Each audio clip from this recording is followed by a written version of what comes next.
আল্লাহ রসুল সাল্লাল্লাহু আলাইহি ওয়াসাল্লাম তিনি এতেকাফ ছিলেন এবং তিনি সাহাবীদের থাকতে বলেছেন এবং তিনি তার উম্মতকে এতেকাফে তিনি থাকতে বলেছেন।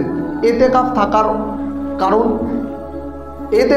থাকার কারণ হচ্ছে মানুষ পাপ করে তার অন্তর যখন কুলসিত হয়ে যায়, মানুষ গোনার কাজ করে যখন মানুষের অন্তরে দুনিয়ার প্রতি লোভ, দুনিয়ার প্রতি ভালোবাসা, দুনিয়ার প্রতি মায়া মহব্বত যখন জন্মে যায়, তখন মানুষ আল্লাহ সুবহানাহু ওয়া তাআলার কাছ থেকে সে ব্যক্তি দূরে সরে যায়।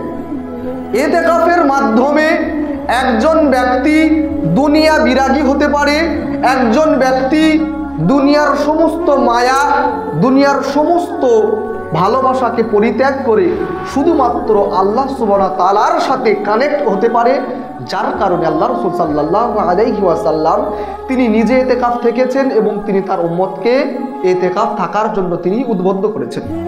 কাজেই আপনাকে আমাকে প্রত্যেকটা মুসলমানকে ইতিকাফের মাধ্যমে আল্লাহ সুবহানাহু ওয়া তাআলার নৈকট্য হাসিল করার চেষ্টা করতে হবে।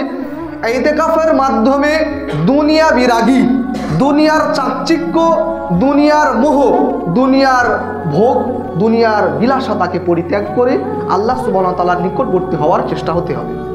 ইতিকাফ থাকার আরেকটি কারণ হচ্ছে লাইলাতুল কদরকে পাওয়া।